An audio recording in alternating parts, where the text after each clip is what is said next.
Alright guys, it's been a while. I'm going to do a tips video today. I'm going to go through a bunch of tools. You can see them here on camera. I'm going to break them down one at a time and give you some tips, and then in the end I'm going to tell you where you can buy them. We have a bunch of DeWalt tools here. I'm actually working for Acme Tools. I'm not working directly for DeWalt. It's a collection they asked me to pick out, so I went through the website and I picked out this collection of tools to do a series of tips on. I'm going to do about two or three tips for each one of these tools. And there you see my cat. That is not Spike, that's Junior. Junior was born about 6 months after Spike passed away, and he has a sister and a mother you'll see in this video. Now here are the tools unboxed, and first up we're going to look at is the 7 1/4 circular saw. This thing is unbelievable. The first tip is cutting a curve in plywood. This is 1/2 inch plywood. I like to keep the blade kissed into the surface. And you see what I've done there? I raised it up, and that's so I could see what I'm doing. And I cut pretty much mostly through there. This isn't the type of thing you would want to do with like a finished piece. This is something you really want to do for like a rough cut. We recently on the new TV show, we made a boat-like structure, and I was using the circular saw to make these cuts, these long curved cuts. And the good thing is you get a fair curve, as opposed to cutting with a jigsaw. You get like a fair curve because that blade can only really stay in the cut. So you get a nice cut. Again, this is kind of a pro tip. It takes some practice and dipping the blade. You see there I didn't cut completely through it. So that's what I would consider a pro tip. And you can cut a nice fair curve in 1/2 inch or 3/4 inch plywood. This is an old tip, but maybe some of you are new to woodworking and you haven't seen this tip yet. Is you take a razor blade and you cut both sides of the width of the saw blade itself. This is when you're going to be cutting a veneered plywood specifically. By cutting both sides of the width of the blade, you can run the cut through, and only inside the razor blade cut will chip out. You can see the chip out happening ahead of the blade there if you look up closely. The black ink line is disappearing. So now we have a nice clean cut on both sides of the saw blade. The scrap is the scrap, of course, but sometimes you just don't want it to splinter in any direction. And so on our piece, you'll see there without the razor blade, you can see the difference. You see some splintering. Where the razor blade cuts are on either side of the blade, you get no splintering. So there's another old school tip. And this is another tip I wanted to show you. It's really important to let your scrap fall. That's what I'm showing there. The scrap is falling. But I want to show you if you wanted to do a dado. Again, this is an old school tip, but to some of the noobs, maybe you haven't seen this trick before. You want to be able to alleviate or make a dado or a pocket for a piece of material in a piece of hardwood or anything. Use your circular saw to make a bunch of relief cuts, and then along the grain line you break it. When I do it, I cut both sides first, and then I go to town in between. Making each cut about 1/4 inch or less apart makes it a lot easier to prepare the bottom of this pocket that you're creating. And in this case I was pretty consistently just about 1/4 inch apart, and you can see there. And you just take a knife or a chisel. In this case I just took my Leatherman, and I was able to break it right out and get it out mostly completely. And you can see that piece of material fits right in there. And there you go. That's how you dado with a circular saw.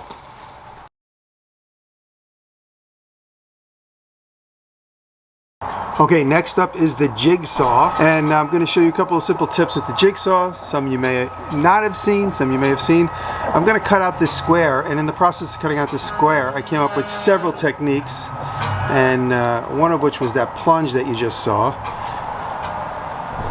And now, how do you cut out a square?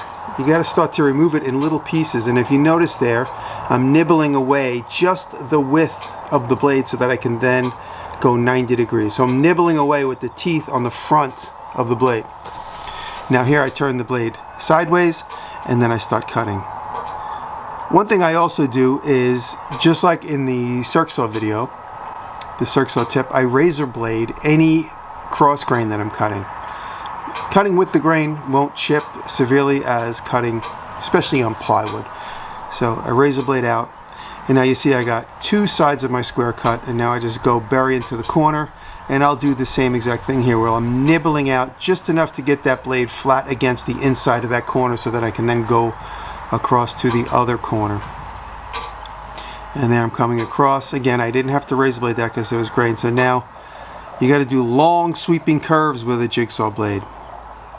And now you see I was able to prepare that other corner, and now I'm going back. So that is a couple of simple techniques on how to cut out a square. Just nibble it away in pieces and make long sweeping curves and make these leaf shapes out of the corner. And use the front of your blade to nibble away to be able to get that blade 90 degrees flat against the adjacent corner you're trying to cut to.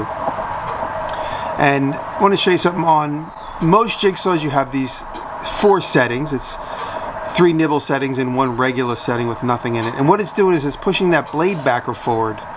You see that thing I'm pointing at? That's pushing on the back of the blade. So in the most severe instance, let me lower the sound wherever the hell that is.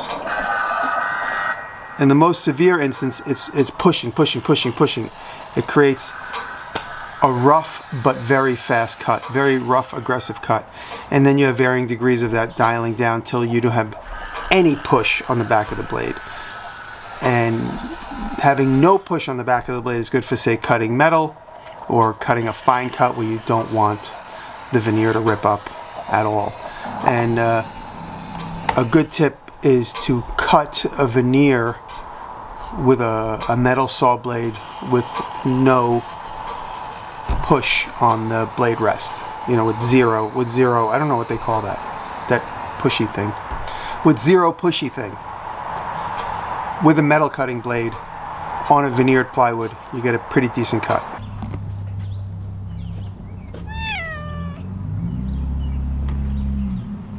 Next up we have is the angle grinder. This is a 4.5 inch angle grinder by DeWalt. And this is a tip I've been meaning to share for some time. You could take any spanner that's designed for a angle grinder and use it on any angle grinder and it will work. If the pegs and the holes don't match up, it doesn't matter. As long as there's 2 pegs and a hole, you will be fine. Now you see that? You just stick the peg in any one of the holes on the outside of the retention nut and rest the other peg on the outside of the retention nut. And this way, any spanner will be used for any nut. It doesn't matter. As long as there's holes in one and pegs, 2 pegs in the other, because one peg grabs the hole and the other one rests on the outside of the nut, which forces it to open. I figured this out the hard way because I have 20 different angle grinders and 20 different spanners, and the 2 are never matched together. So I would just grab any spanner typically and stick it in there and it works. So you see these 2 spanners are very, very different. We have a Milwaukee, and I think the bigger one is from the Ferd, and then of course that is the DeWalt 4.5 inch angle grinder. And you'll notice how 3 different sizes don't match, but you could use any wrench on the DeWalt. Now I'm just going to show you typically how we might expect to cut an angle there, having the sparks throw at my leg. I learned this from JD many years ago, JD over at Apex Welding, and you turn everything around and you throw your sparks completely away from you. And you'll see the sparks getting thrown completely away. And that's how that works, and this way you don't have any sparks coming at you. And this is another tip if you don't have any wrench at all. In most cases this works, sometimes you need that wrench. But if you just grab the whole disc, you have the whole leverage of the disc, and you could just, with a hand, a glove on hand better works, you could just turn that entire disc, whatever it is, if it's a cutoff disc or if it's a flap disc, and then you could just use that disc with a little bit of friction to pull it tight. That's what I'm doing right here. And then you pull the outside tight, or you use that same exact method and you just loosen it. If you have a little tiny disc, cutoff disc left over and there's nothing else, that's when you need to go grab the spanners. Now this is just grinding 101. You'll notice I'm using the front of the flap disc and also the back of the flap disc. I'm using the front of the flap disc to see what I need to clean up, all the while knowing the back part of that front edge of the flap disc is taking care of the bulk. So I'm taking care of the bulk as I'm going backwards, but I'm cleaning up what's showing from under the front.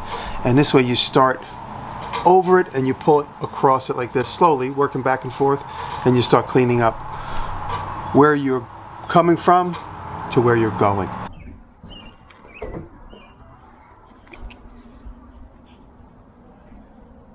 Okay, the palm sander, the battery operated brushless palm sander.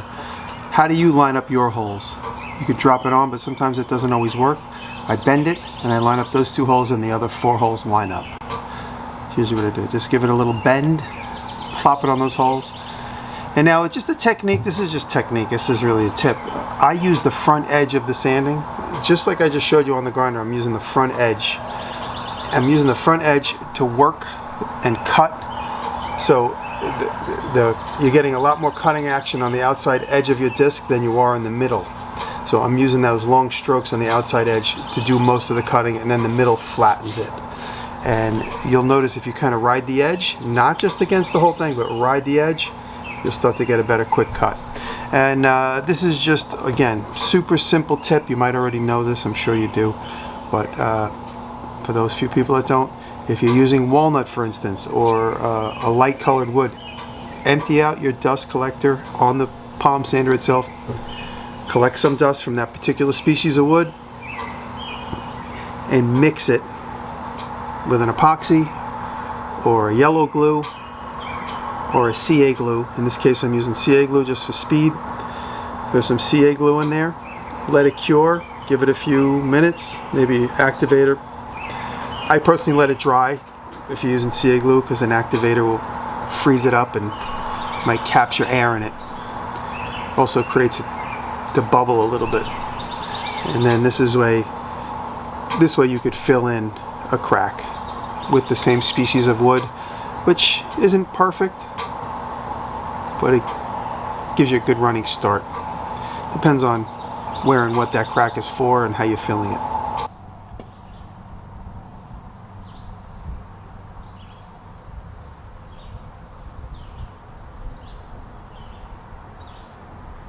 Okay, next up is the miter box. This is a very dangerous tool if you're nervous using this.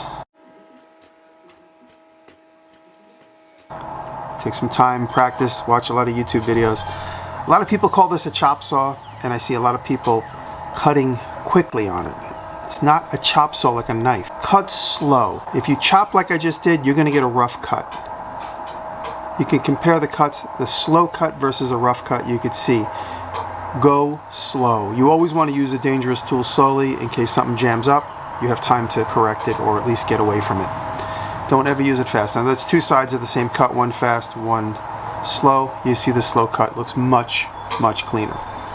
Now this is a pro tip. I like to say pro tip, basically meaning if you don't have experience, if you think it's dangerous, don't do it. Now, the saw might be set, you're sharing this chop saw with somebody on a job site, and you just want to make a quick angle cut. Put a little chunk of wood right behind your cut, just off to the side of the blade, and you see there. You could hold it in place, use the shadow or the laser to give you where you want to live, and go slow. Go slow, go slow. And here, this is another good way to use the laser, obviously. In this case, these DeWalts have a shadow line, which gives you the width of the blade, which is nice. It's the shadow of the exact width of the blade, so you could dial in your angle right to your marker line and you can cut it right there. Just giving another little quick slow cut. Now sometimes the chop saw itself is set to an angle that's not straight, but you need to make a straight cut and you don't want to screw up your trim partner's thing. I throw another chunk in there and I can cut a straight cut using the front of the blade, because the front of the blade pushes the wood down against the table. Don't use the bottom of the blade. The bottom of the blade will pull the material in. Again, these are very dangerous procedures. Use them at your own risk. I showed you how to use a circular saw to put a dado or a rabbit in a piece of material. This is the same technique. Most chop saws have these stoppers. You could dial them and it sets the depth of the blade itself. And right here you can see I have the blade cut to just about 3/4 of an inch above the surface of the material. But the blade itself curves back up, so you'll get the back of your dado will be raised up. You need to space your blade so that your blade can pass completely through the wood. In this case, I'm just at the apex of the front of the cut. You can see obviously the back of the cut is going all the way through. Ideally, I have a 2x6 on the table saw. I have a 2x6 there. I should use a 2x4. But you'll notice how the back of the cut is going into nothing. That's just for safety purposes. Now here I'm just creating the same type of rabbet or dado cut I showed you before. And like I said, that was a little bit on the front crest of the blade, so the front of my dado is a little cupped up. But just for demonstration purposes, you see what I'm talking about. You want to space the back so that when the blade comes, it cuts through the back of your dado. Space it off the fence a little bit. Pro tip, if you're not comfortable doing this, don't do it. Now here I'm showing you how to take nibbles. This is an old school tip. A lot of people know this. You want to creep up on a line, or if you tried and it's too tight, you need to take off. You just push over on the blade and come down. Now you see I'm going to push over on the blade, come back up, and then come down. So you're springing the blade, coming up and then coming down. You're springing the blade, coming up and coming down. And you see it takes me about 4 passes to get up to that marker line, which is about 1/4 of an inch. Again, chop saw is very dangerous. Only do this with confidence, with practice, with experience. Any of these tips I'm showing you. Next up is the brushless chainsaw from DeWalt, 60-volt battery. This thing is a killer. Works very, very well. Most important, make sure you put oil in the chain. A lot of people buy these and just get started. And it's really important to oil the chain of your chainsaw. It just makes it last longer. It's very important. And in this case, I'm just using bar oil from Still. Any kind of oil. A lot of people like specifically. Any oil is better than no oil. If you have 30 weight motor oil in your garage, pour that in there. It goes away, so it gets used up while you use the saw. Any motor oil is better than nothing. So don't panic and have to go out and find chainsaw oil. And I'm probably going to get some hate mail for saying that, but that's my opinion. And make sure you are cognizant of how the brake works. Almost all chainsaws have this brake so that if you get a kickback or a buck, your arm will shut that off, and that locks. And it's important to always lock it. When you're done using your chainsaw, put it down and lock it. That's just so you don't accidentally pull the trigger. You're conscious of what you're doing. Get into that habit. Now here I'm just cutting a piece of red oak we had laying on the property, and this is partially cut through already. I'm just finishing the cookie cut here on camera. And these saws are great. They're so powerful, no starting issues. And you dig into the log until you can rest the chainsaw body right there against. Now by rocking it, I'm basically digging my way down. It grabs, it grabs, it grabs, it grabs, it grabs. The front of the body on the motor there has those grippy teeth, and those grab the bark and work their way down. Really important to know how to use that. Now that I've flipped my stump up, I'm going to probably use this for an anvil. Now you see how I'm carving the top flat and smooth by kicking the blade back and using that back cutter. There's 2 cutters, one on this side, one on this side. Creates the chain. You brush it like that. That's what works good. Pushing it, not dragging it, pushing it. That's what works good. And you see here in just about 4 minutes, I think I sped this up quite a bit, but in about 4 or 5 minutes I'm able to get that cleanly smooth, just like that. And I can get that ready for a sander or whatever. This is really important. There's another tip when you're cutting brush. Be really careful. This is, especially when you dig into a bunch of brushes that are standing up, you can easily pull the blade off your chainsaw. Enter that pretty quickly. Here, cut up from the bottom and cut down from the top. That keeps you from binding your blade. And another tip that I'm going to show you to keep from binding your blade, if you have something that's hanging across something and it's tied up, cut halfway down one side and halfway up, but leave it attached. In this case, you can then stomp on it or break it off easily right there. Same goes for a tree that's about 7 or 8 inches. You know, cut part way this way and part that way and push it over. It'll snap off.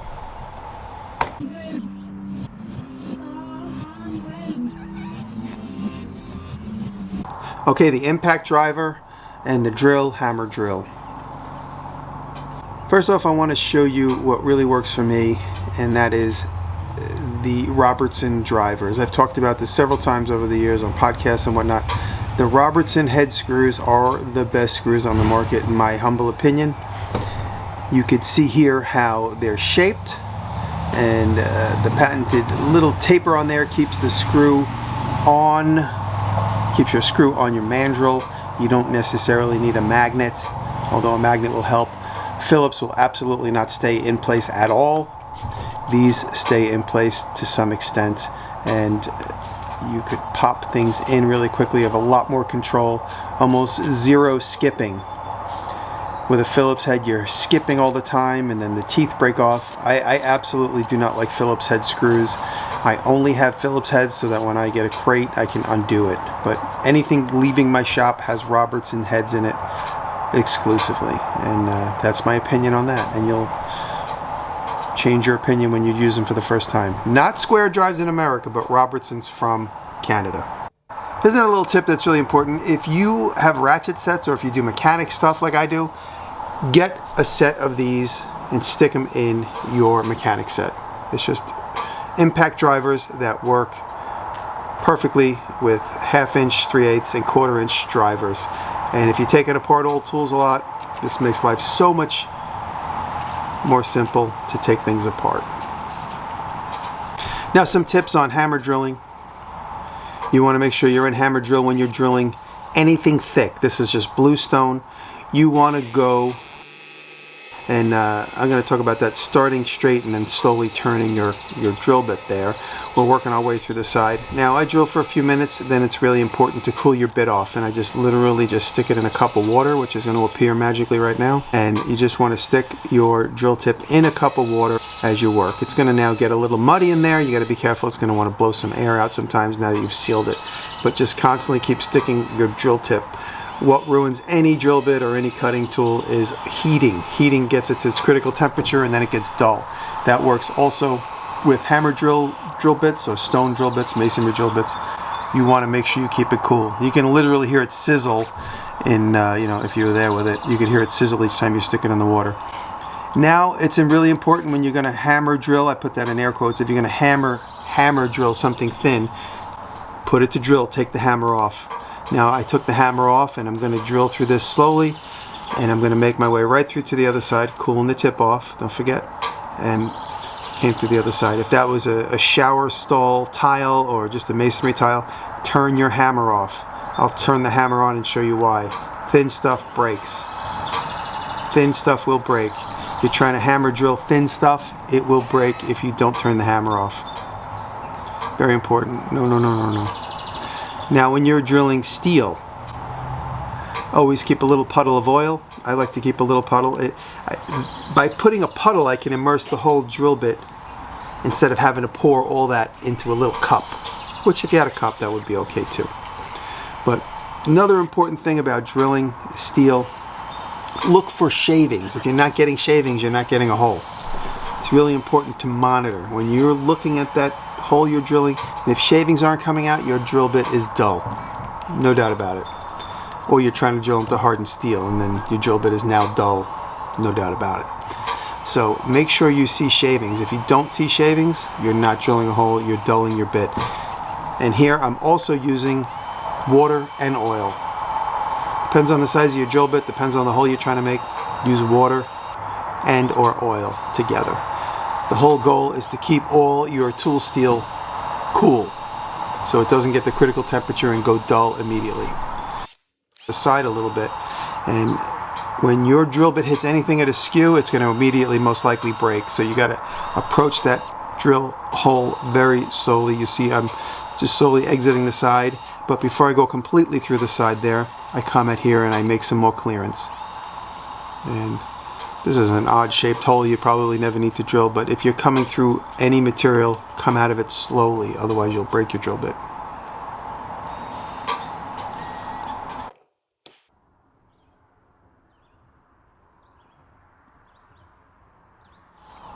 Guys, thanks for watching this tips video. Some old, some new. If you have any tips yourself, put them in the description below. And if you're interested in buying any of these tools, click the affiliate links below. It'll take you to Acme Tools. There's a lot of tools that I did not show in this tips video in the description below. Please be safe, and thank you for watching. If this video catches on, I'll do more tips videos in partnership with Acme Tools website. Thank you very much. Junior, say goodbye. There he is. He's so cute. He's so relaxed. He's as relaxed as Spike was. He's just hanging out here on my lap. What do you say, buddy?